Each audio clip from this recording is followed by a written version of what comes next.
Winter in the Northeast is truly not an ideal time to be a night delivery driver, especially when you've been in the job for nearly 10 years and the cold seems to have seeped into your very bones.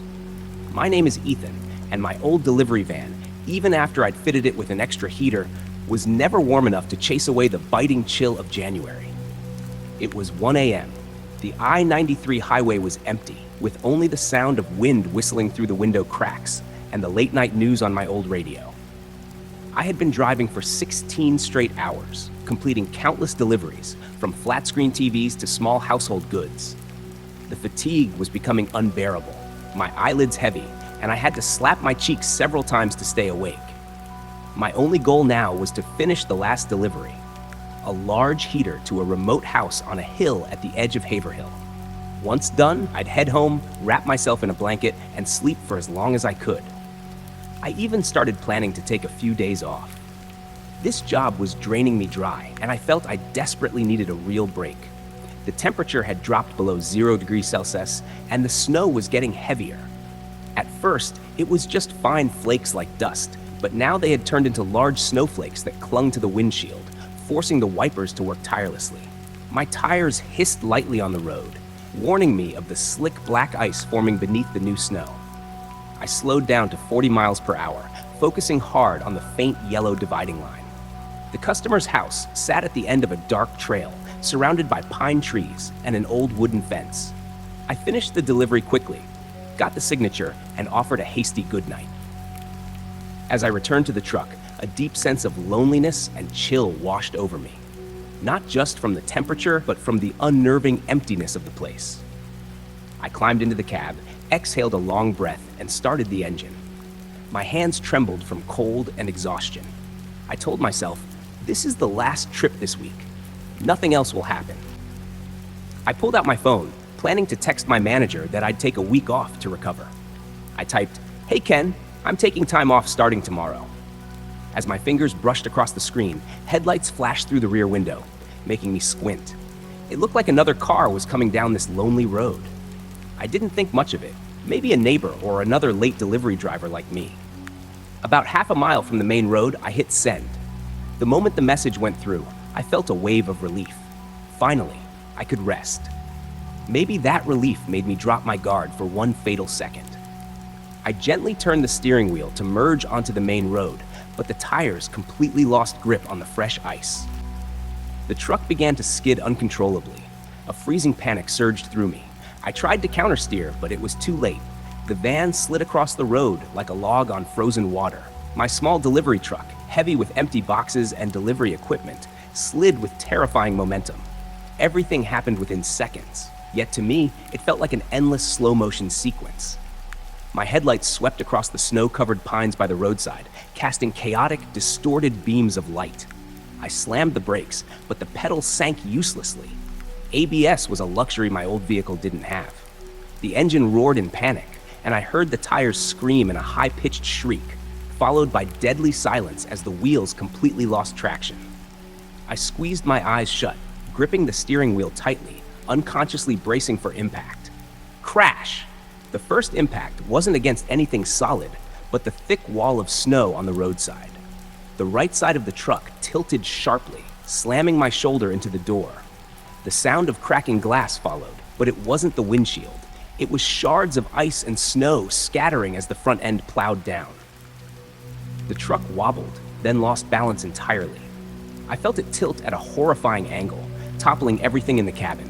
My lunch bag, an old map, and my cup of iced coffee spilled into my lap.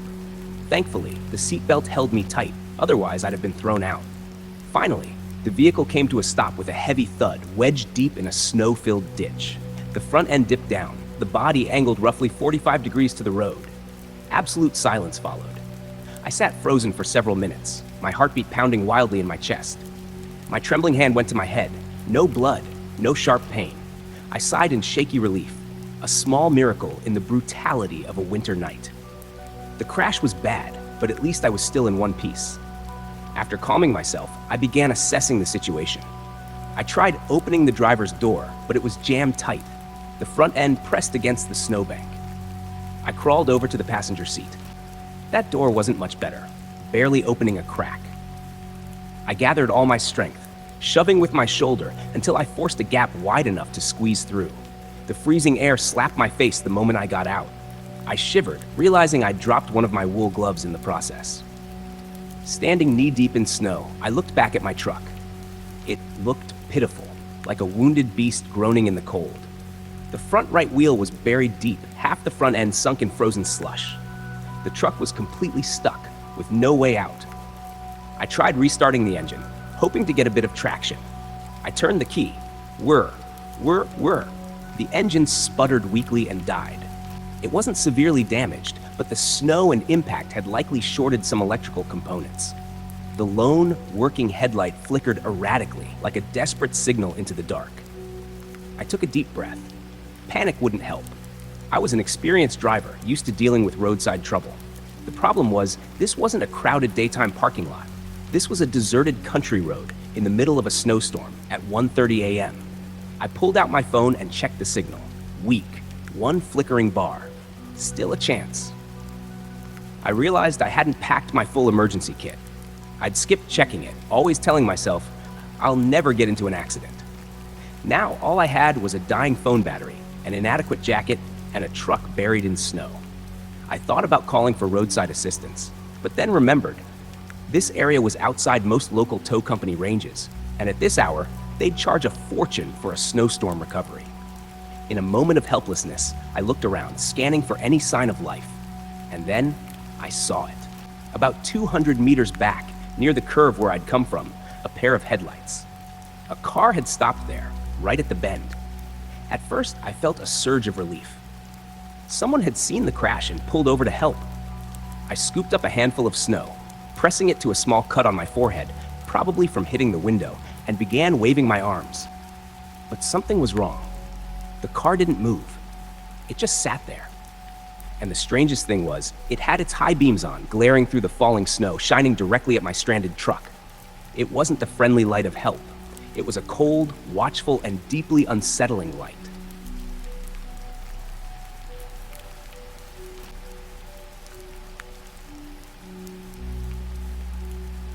My initial relief at seeing the headlights quickly dissolved, replaced by an indescribable mix of confusion and unease. The car stood motionless.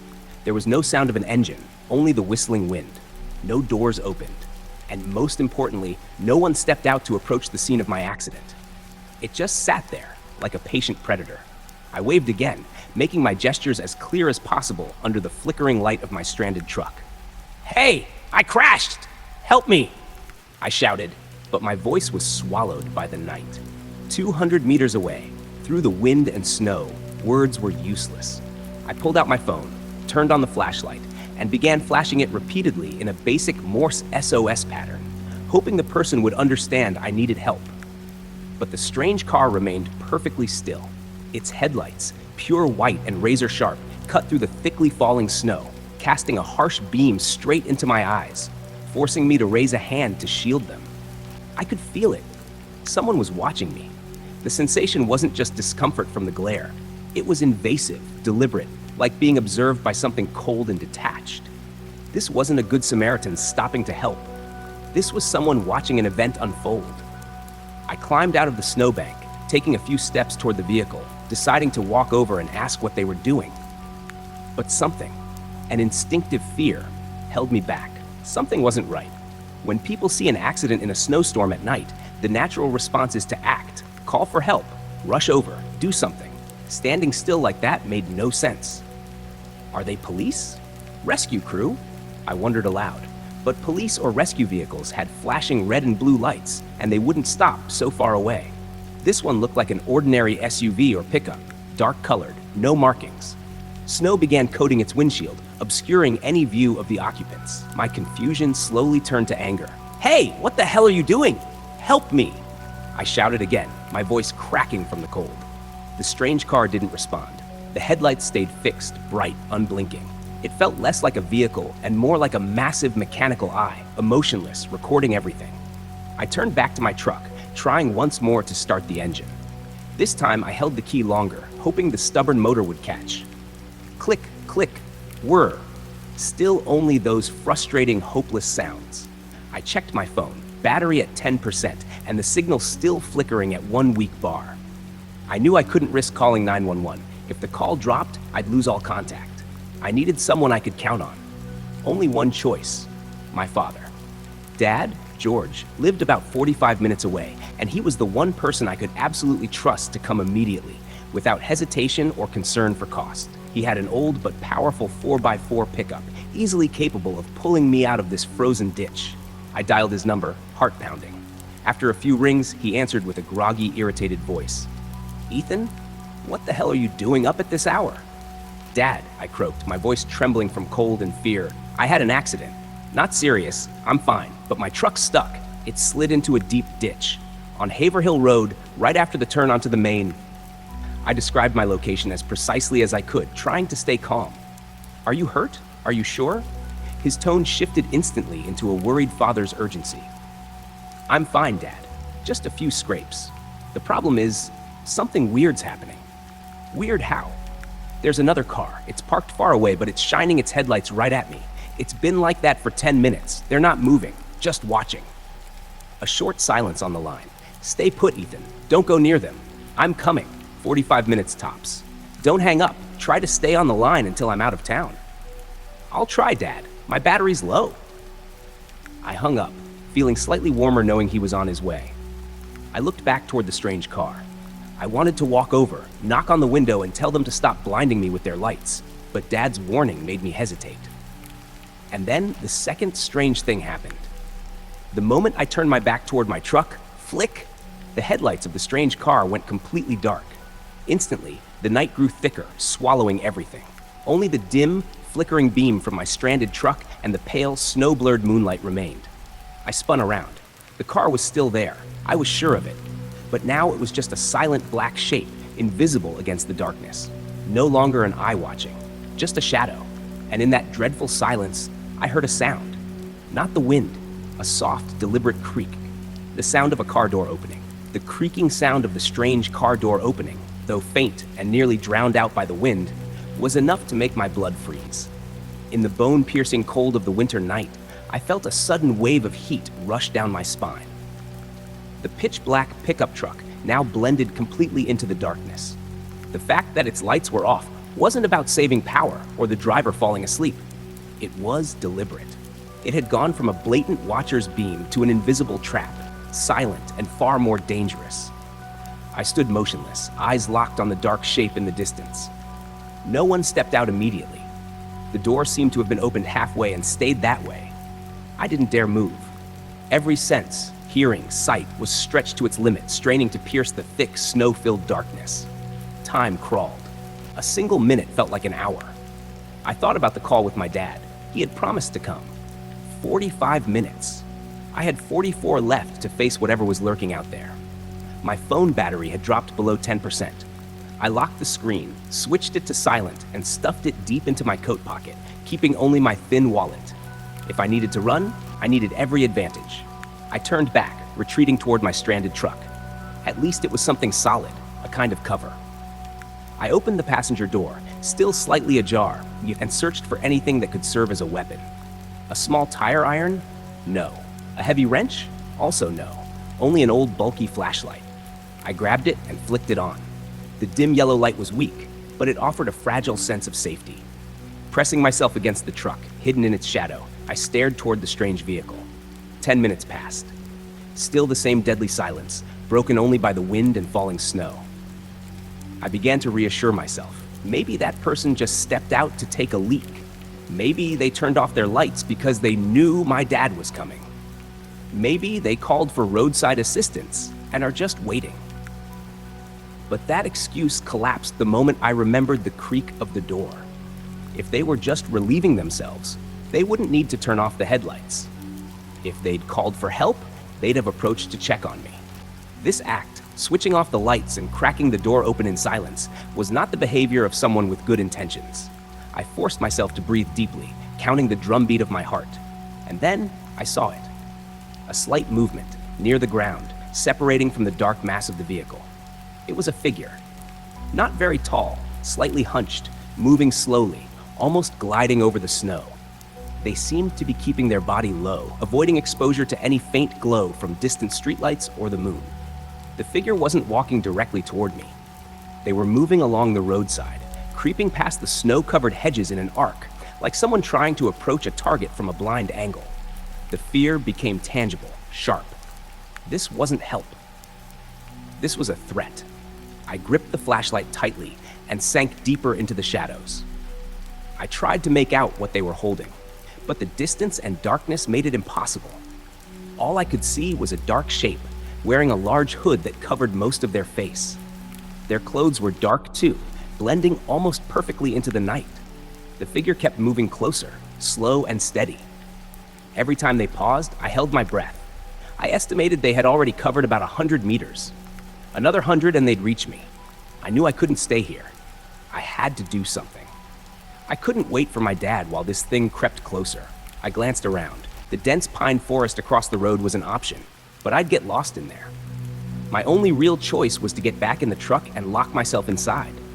At least it had windows and metal walls between me and them. Suddenly, I dropped the flashlight. Thud. The small sound seemed impossibly loud in the dead of night. Instantly, the figure stopped. They stood still, completely motionless, like a statue made of snow and shadow. The tension in the air was unbearable. Did they hear it? Did they know I was here? I knelt down, groping blindly for the flashlight.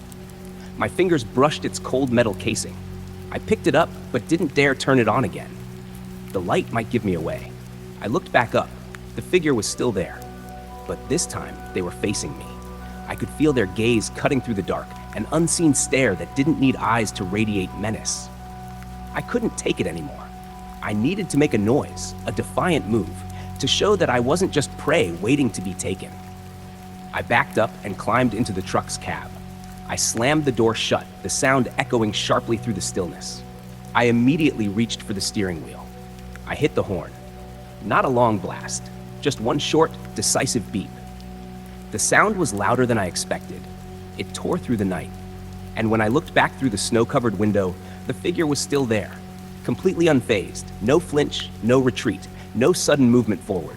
They just stood there, listening. And then slowly, calmly, chillingly, the shadow began to move again, but not toward me. They started circling, making their way around the back of my truck. I tried to hold my breath and sink deeper into the driver's seat, where the trapped truck offered a false sense of safety. The stranger was circling around the back of the vehicle. That movement told me he didn't want a direct confrontation. He was looking for a weak spot, a blind angle to get to me. I gripped the flashlight tightly, feeling the cold metal bite into my palm. I glanced at the dashboard clock, 1:55 a.m. If my dad had been driving for 10 minutes, he still had about 35 more to go. 35 minutes in the dark, with a stranger just meters away. I turned my head toward the rear window. It was partly obscured by a protective mesh and a thick layer of snow. I used my sleeve to wipe it, clearing a small viewing hole. He was there. The hooded figure stood less than 5 steps from the back of my truck. The faint, flickering light from my truck's dying headlights reflected weakly off his dark clothing. Even at that distance, his face was swallowed by the deep shadow of his hood and a scarf or high collar. I couldn't make out a single defining feature, just a black void beneath the rim of the hood. And he was staring straight at me. I was sure of it. Though separated by glass and steel, the feeling of being watched at such close range made every hair on my neck stand on end. It was as if his gaze were probing for cracks in the metal, for gaps where he might reach me. I had honked earlier. He had heard it, but he wasn't startled. That meant only one thing. He wasn't afraid of being seen. He had a purpose, and he was carrying it out calmly, methodically. I decided I had to do something stronger. I needed to show him that I was in the truck and that I was ready to fight back. I pressed the horn again, this time for a long, furious 5-second blast. Bap! The sound shattered the night, shrill and violent against the silence of the forest. When it ended, I stared at him. He still didn't move. No reaction, no flinch, no covering his ears, not even a single step back. He stood there like a tree, weathering the wind and sound. That eerie composure was the most terrifying thing of all. It was beyond anger or aggression. It was emptiness. He was a predator who had locked onto his prey and was simply waiting for the right moment to strike.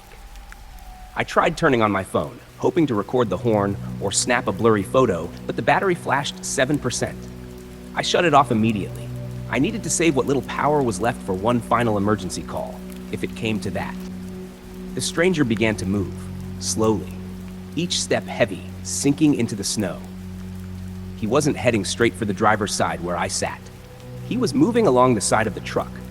He came near the passenger window, the one I'd crawled through earlier. I could hear the rustle of his clothes and the faint crunch of snow under his boots. I held my breath. He stopped right outside the window. The flickering headlights no longer reached him, plunging him into complete darkness. I could feel his presence, his cold, unnatural nearness, just beyond a thin pane of glass.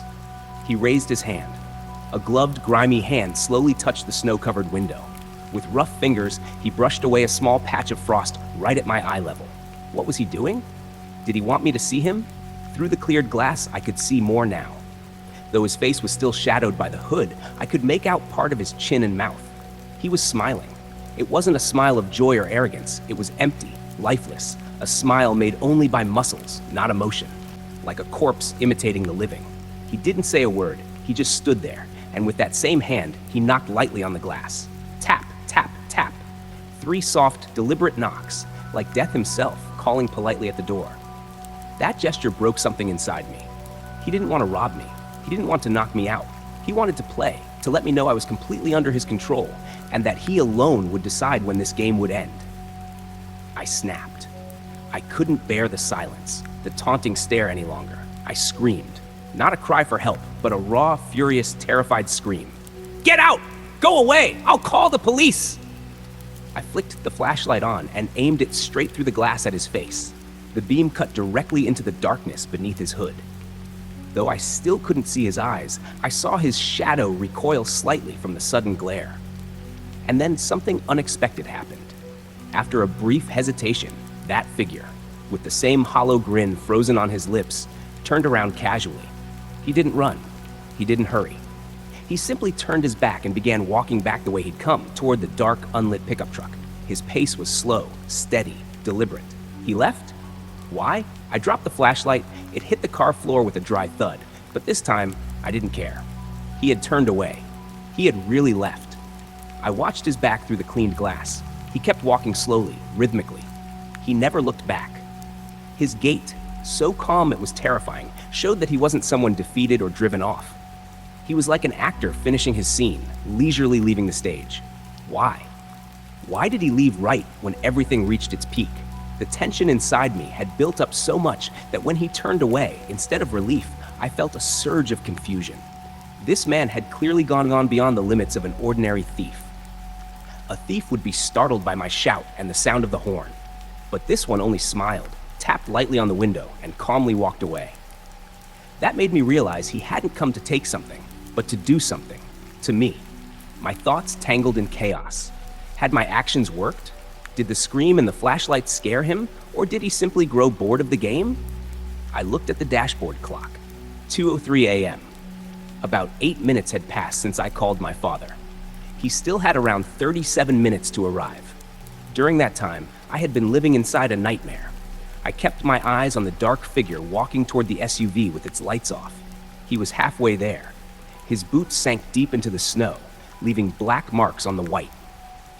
In the faint light and falling snow, his shape warped and blurred, like a figure made of darkness itself. Finally, he reached the strange car. I held my breath. Would he get in and drive away? Or turn the headlights back on? He did neither. I saw him stop beside the open car door. He didn't climb into the cabin. Instead, he bent down, completely vanishing from sight for a brief moment, as if searching or rummaging for something inside. Then he stood up again. This time, he didn't walk back toward me, nor turn away. He stood beside the car door, motionless, his right hand no longer empty. He had taken something. In the dark, I couldn't make out what it was, but it was long, heavy, and dark-colored. It reflected faint light strangely, like metal. He held it naturally, not as a tool, but as an extension of his arm. He stood there, about 200 meters away, completely silent, staring straight at me through the night. He had retreated only to fetch his instrument. The fear before had been panic. Now it was awareness. He hadn't gone away. He was only pausing, waiting, preparing for the next round, one where he would no longer knock on the glass. I wanted to scream, to hit the horn again, but I knew it was useless. He already knew I was here. He knew I was alone. Any noise I made would only invite him to act faster. The waiting began. It was the worst kind of waiting in my life. My father was still 30 minutes away. The stranger stood in the distance, holding something heavy, watching me. I pressed myself into the driver's seat, heart pounding wildly. I wondered if he was waiting for my phone battery to die completely or for me to lose my sanity. After about 10 minutes, I nearly went mad from the silence. The snow kept falling, muffling distance and sound. Paranoia crept in. Was he circling through the woods? Crawling through the snow ditch to come from behind? My trembling hands turned the phone back on. Battery 5%. I opened the message app, tapped my father's name, typed one word, "Hurry!"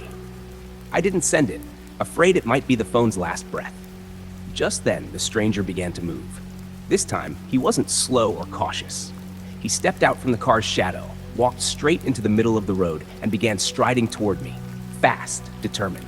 No crouching, no circling. He came directly, a dark figure carrying a long glinting object like punishment sent from the night.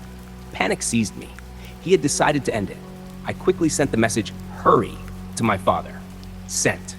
The phone screen instantly went black. Battery dead. I was completely alone. I grabbed the flashlight tight, unlocked the door, ready for the final fight. I wouldn't die inside the car. If he wanted to attack, I would fight. I cracked the door open slightly, preparing to burst out. And just then, from the opposite direction, a familiar, powerful sound roared through the wind and snow. Vroom! It was the engine of a large pickup truck, the old 4x4 of my father, growling as he climbed over a hill. The sound of my father George's old Ford F-250 engine was the most beautiful sound I had ever heard in my life. It wasn't a smooth purr. It was a rough, powerful roar that announced the presence of a hard, reliable man. The truck's high-beam headlights instantly swept across the road, cutting through a portion of the darkness. My father's truck was charging forward at incredible speed, not slowing down even in the snowstorm. That moment was a perfect contrast.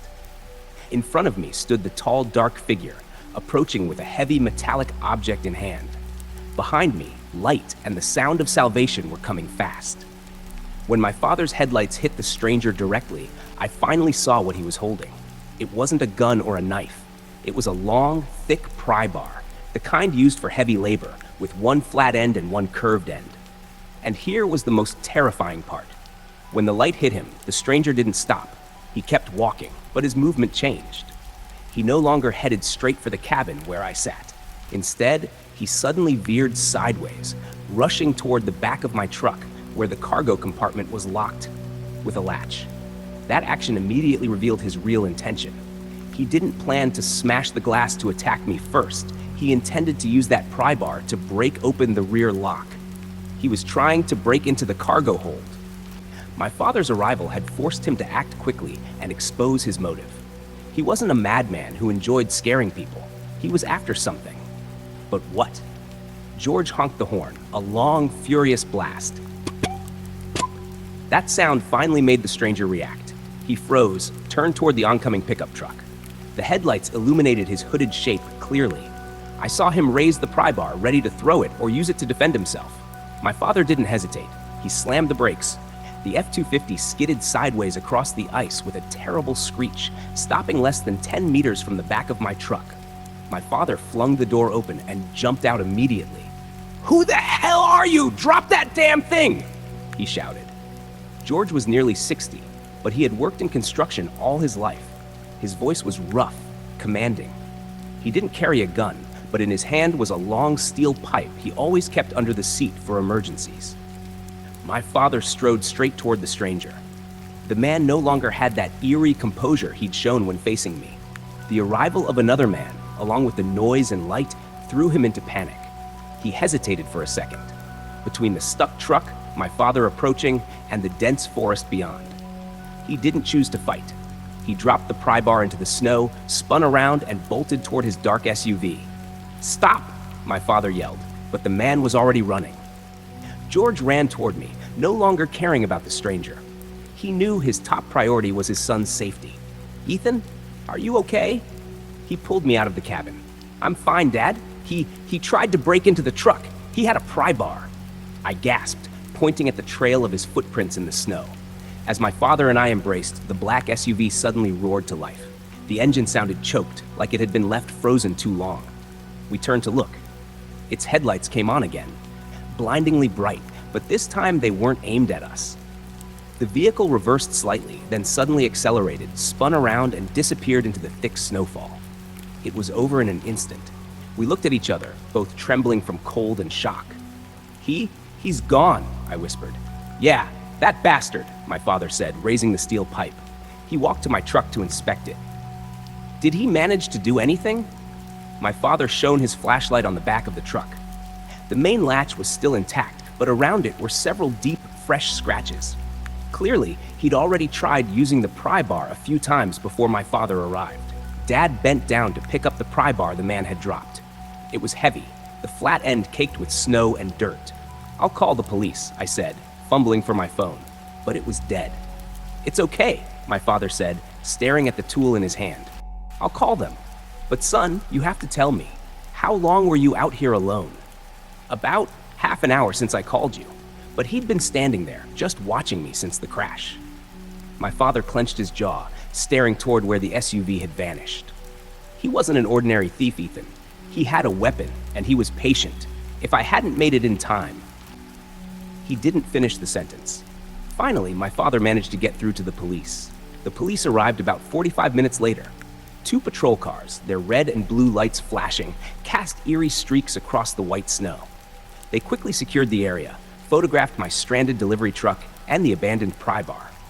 2 officers, Miller, the younger one, and Donovan, the older and more seasoned, took detailed statements from my father and me. I told them everything. The crash, the strange unlit vehicle, the hooded figure, that terrifying stare, the tapping on the window, and the hollow smile. My father added his part, describing how the man had tried to break the rear lock with the pry bar before fleeing when he arrived. Officer Donovan, who seemed to have seen plenty of strange things in this rural region, listened carefully, nodding as he examined the tool. "This is definitely a break-in tool," he said. "He clearly intended to steal something from your truck, Ethan, but waiting that long out there is unusual." Officer Miller tried to track the black pickup's tire marks in the snow, but the storm kept falling, quickly erasing all traces. They also inspected my truck. Thankfully, the cargo hold only contained empty boxes from my last delivery. The stranger had risked everything for something that wasn't even there. A tow crew arrived soon after, pulling my truck out of the snowbank and taking it to a garage. By then, dawn was breaking, and I was completely exhausted. In the days that followed, the police launched an investigation. They searched for nearby security footage, especially in the area where the dark SUV had been parked. The result was absolute zero. No vehicle matching the description was seen entering or leaving during the time frame. No reports of stolen vehicles matched it. The pry bar had no usable fingerprints, thanks to gloves and snow. The case quickly went cold, classified as an attempted vehicle theft with suspicious circumstances. Officer Donovan called me a few weeks later just to say they had no new information. "Looks like he knew the area well, Ethan. He came for something specific in your truck and knew how to vanish without a trace." "But why didn't he leave when I honked or yelled?" I asked, still haunted by the question. Donovan was silent for a moment. "Some people aren't normal thieves, Ethan. Some are obsessed, or maybe he knew you were alone that night and he was playing with you, waiting for you to break." That explanation didn't comfort me. I took a month off, not because my truck was being repaired, but because I couldn't drive anymore. Every time I closed my eyes, I saw that pale headlight glare and the empty smile under the hood. I'm certain of one thing the police couldn't prove. That man didn't just want the cargo. He wanted something from me. The silence, the stalking, the tapping on the glass. Those were the acts of a predator asserting control, drawing out pure fear before the strike. If my father hadn't arrived, I believe this story would have ended very differently. When he showed up, the intruder panicked and acted rashly, trying to pry open the lock in a last desperate move.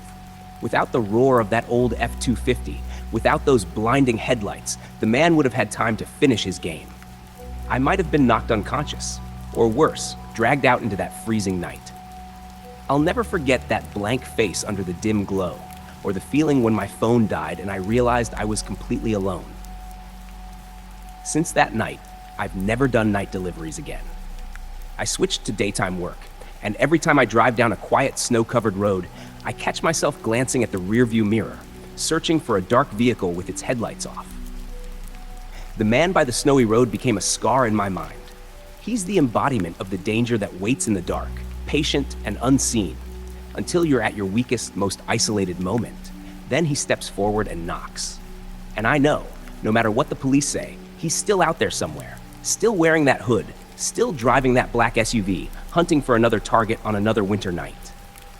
The story ended, but the fear never did. Every story is just another whisper in the dark. If you've experienced something truly terrifying, send it to Dark Whispers Audio. Let your story be told in the night. Subscribe now, for the darkness still holds many secrets.